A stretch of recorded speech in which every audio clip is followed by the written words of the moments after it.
Mando episode 5. Yes, Mando episode 5.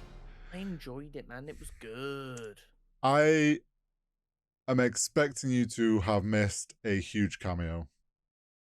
From from the guy in the Star Bar, the alien-looking dude. Yes. Do you know who that Alien-looking was? dude. He's from Rebels, is he not? He is correct. It Yeah. is So I've Zeb seen bits and pieces Aurelius. of people being excited, but I have no idea who he is. They are so for one that like little rebel. Oh, it's not rebels now. It's New Republic. Their class does. Yeah. It's like their army camp bar, But yeah. whatever. That was mentioned in season 2 of Mando. So we actually get to see it, which is pretty cool. But yeah, in the bar, I forget the character's name, but the one who's the X-wing pilot, he gets a hollow thing, wanting help, Yeah. and big alien dude walks up, who I freaked the fuck out because I was like, "Holy shit, that looks like Zeb from Rebels." Then he speaks, and it is Zeb from Rebels because it's the same voice actor who's come back and reprised his role. Yeah, Zeb Aurelius was one of the I forget what the crew name was in Rebels, but yeah, one of the crew members. So super cool considering Rebels is set like more Bad Batch side. No, Yeah. it's set in that like before episode 6 because it's right as the rebellion's beginning. Episode 6 would be the end of the rebellion. Sorry, not Do episode you mean 6. before episode 4? Yes.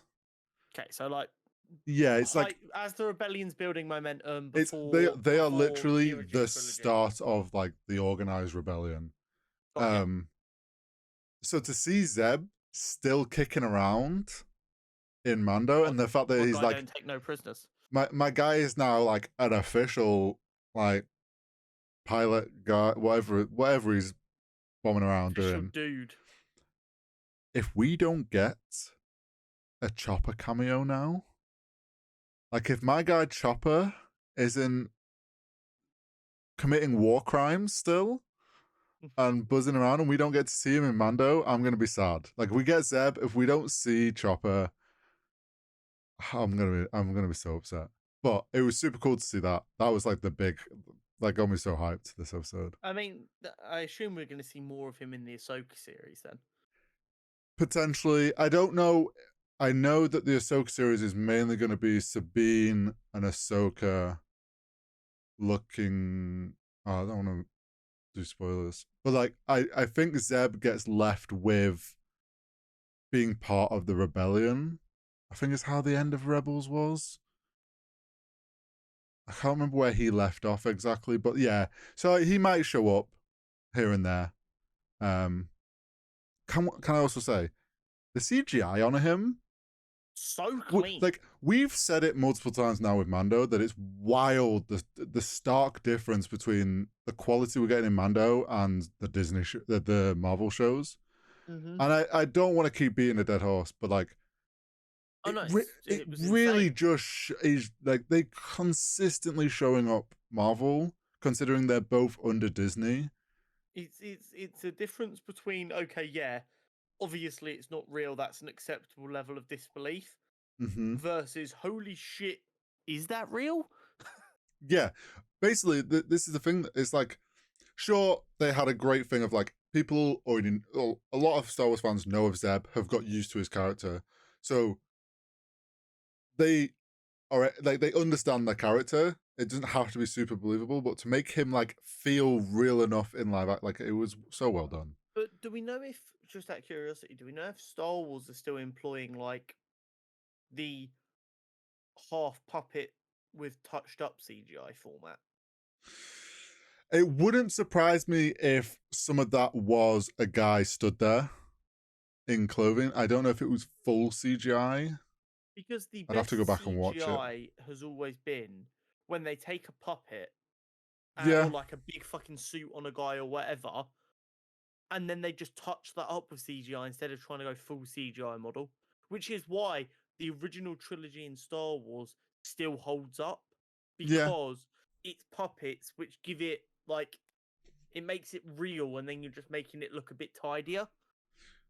I know Mando does use a lot of puppetry and like actual costumes. I mean, that's why in the sequels, even though like you can have your issues with the stories, they looked a lot better than the prequels, because in the prequels they went full CGI. Mm-hmm. Yeah. But then for the sequels, they went back to puppetry with CGI, and it just looked so much more like Star Wars. Yeah, no, it does. So I have to go back and have a look at it again. But I mean, whatever they've done, it came across great. And For sure. also, this episode we got, I don't know what it is. It's got to be the nostalgia, but like just having this much X-wing flying around, getting just to watch an X-wing bomb around, it feels real good. It just feels great. And I loved the fact that he found Mando in that because he had the ability to track the veteran droid. Like the fucking old school rebel droid is what helped him find where Mando and that were. Like, fucking, what are the chances? I thought it was interesting. Oh, go on.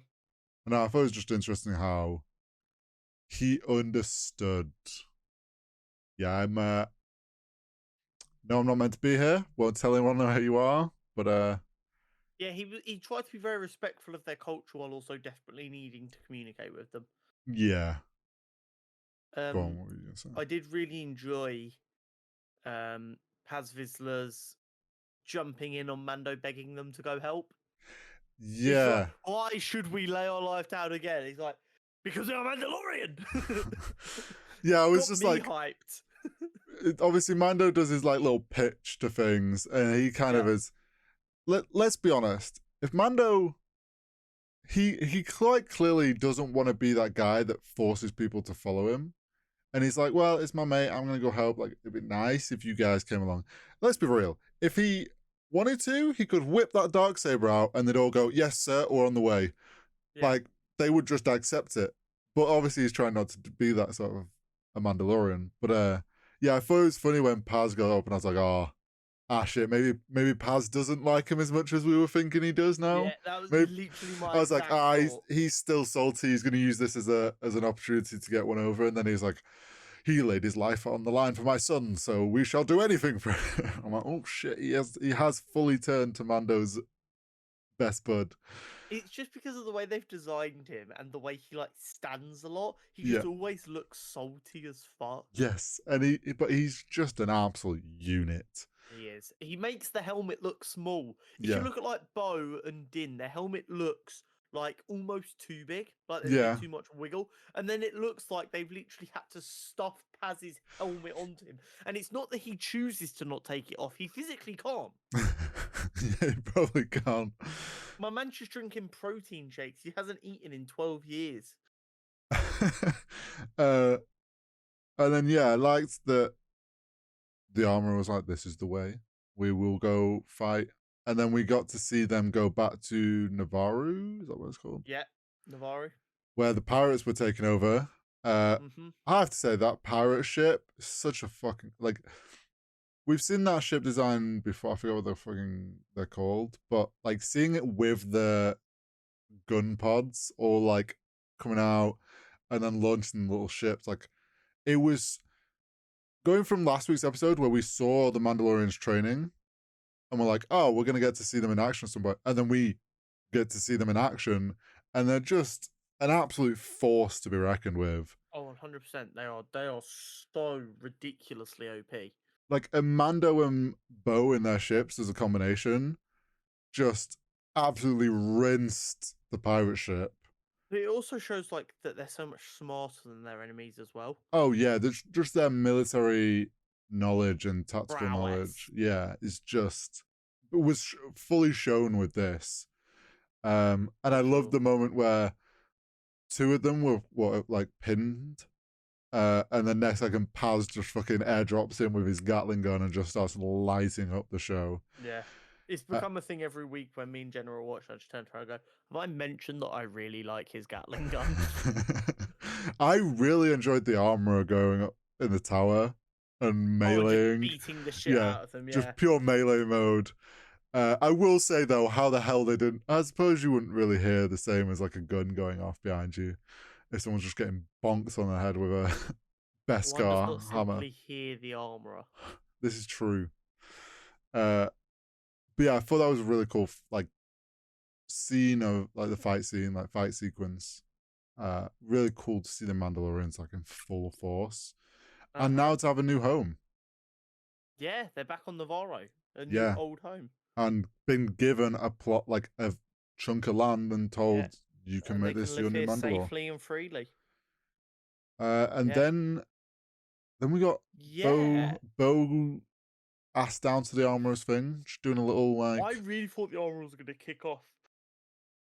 So I thought the armorer going on about the forge that was back on Mandalore. I thought she was going to be like, I want, like, we're going to make it, I'm going to go back. This is our goal. We are going to go back and I will relight that. I thought she was going to be like that, sort of like, that forge will be mine sort of idea. Yeah. Got Then ya. she tells her to take off her helmet. I was like, is Yeah, this a she'd like an trick? excommunicator. Is this a trap? Is she testing her?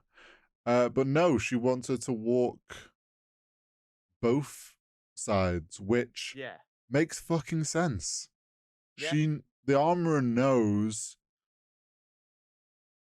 like the armorer wants to rebuild as well. Like, Yeah. understands that it's gonna like not everyone's gonna follow a cult. But having someone who understands both sides and is willing to Respect like, both sides. yes, and knows that because Bo's from royal heritage and has that understanding from a child of like having to do the blessings in the water just for the sake of pleasing people. Like the armorer knows who they're dealing with, and it's like, why would I not make use of this? And also, as well as her knowing that Bo's seen the mythosaur, she's like, okay, Yes, I'm going to trust the gods on this one. yeah, which is leading into this idea that you keep bringing up as well, that like Bo and Jin are gonna butt heads. I think it's gonna be of so I don't think it's gonna be Bo actually that instigates. I think she's gonna keep doing her thing and collecting people, and then someone is gonna like. There's gonna be this tension from Mandalorians of being like, okay, you're leading us, but he has the sword, he has the dark saber, so why are we following you and not him? Mando being like, well, I don't want the saber, but she won't take it, and then there's going to be this weird kind of like the people are putting the pressure on the two of them sort of situation. I think sure. that is definitely where this is building. And then next season, Grogu.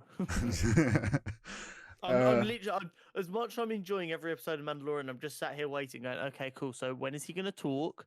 When is he going to get his armor? When is he going to become the Mandalore?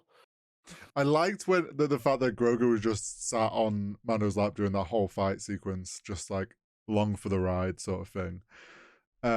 We also got to see we got to see a bit of the tie-in to Army Girl in the office when the X-Wing pilot guy goes to ask for some help from the New Republic, and they're like, "Well, it's not a signed-up planet. Sorry, mate. Kind of, we kind of got a list of people that are signed up and want our help.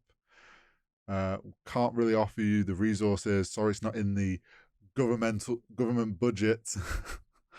And then she comes in and starts sticking her nose in and being like, there's a bit of tension there because he knows. Well, yeah, he was a legit rebel fighting on the front lines, an X-Wing pilot. And now he gets to see in the capital city of the entire fucking galaxy this person who was deep, like, in the Imperial ranks, just cutting about like they've changed job. Yeah. And although they might, there's probably some of them that were liberated and freed from like the positions they were stuck in. Yeah, they won't have been as high up the ranks as people her, though. She ain't like that. We already know this. No. That'll be your like conscripted fucking stormtroopers, like a Finn in the sequels. Yes. That's not going to be someone who's worked their way up the ranks and is on shit. Moff Gideon's ship. Let's be honest. Just imagine if after like, I mean, that's not a good example. America did it. Moving on. But yeah, it was cool. I thought interesting to, although people kind of were like, what the fuck's the point of the Doctor one? It actually is important to, like, if we just saw her now, we'd be like, why the tension? But we understand his tension with her because we know what she is, like who she is, and like where she's come from. Yeah, and also at the end of the episode, it got confirmed that Moff Gideon's escaped. Yes. So like, there's a subplot going on here. There is, and because the X-wing pilot guy, he questioned in the office like, oh, did he even make it to trial? No one said anything, and then he goes to look, and he comes across a ship which has been blasted open, which turns out to be Moff Gideon's ship. He never made it to trial, and then he finds Mandalorian Beskar embedded. Now, I think someone's trying to frame the Mandalorians for sure. Because the real question is, does this guy fall for it? I don't think he does. I think his supervisors do. Yeah, I think other people higher up get wind of it and think the Mandalorians did it. I think he's going to end up warning Mando, being like, look, someone's trying to frame you. It could be Moff Gideon. He never made it to trial. Like, he's escaped. Which then people are like, are we going to get Thrawn? Is this like a Thrawn play that's going on? Like, he's got Moff Gideon out? Is he cutting about? Is Moff Gideon like pulling these strings of like the girl back in Coruscant? Is she's just still in contact with him? Someone's helped that happen. So who is it? Is the question. Who? Because like, just let's be real. The general soldiers that were on his ship, they're not really going to have pulled this off. It's someone in a good position of power has pulled this off. So, but I guess the whole point, and it's like why they're trying to confuse us, is she got your man who wanted to go back to doing his wiped his brain or whatever. Yeah. Which would kind of lead you to think that she was really anti-Empire because he was like even inkling a little bit more towards the Empire, and she dobbed him in. But was that just to get herself in a more powerful position so that she had a better chance to help him off? I think she's doing that because do you not remember the woman in that thing was like, oh, thank you for bringing this to our attention and like ensuring that like he gets the help, basically being like, good job you, and she's like, yes, I have done a good job, I'm going to get the praise of everybody and work my way up in reputation. Because that's the thing, isn't it? Like, you make it seem like to everyone else that you're on their side and doing everything you can to be on their side, so they don't question you as a spy 100%. Essentially. But yeah, I thought very good episode, loved it, loved the little cameo from Zeb. Excited to see the Mandalorians now. Like, Bo's gonna start collecting them, so we're gonna start seeing more and more Mandalorians. I can't wait till we end up with like a proper full force of them. Yeah, it's gonna be really good, and I cannot wait to see all the new armor designs and stuff. Yeah, and see if we get any like old cameos, if any old Mandalorian characters rock up, or at least family names that we've seen before. That could be interesting.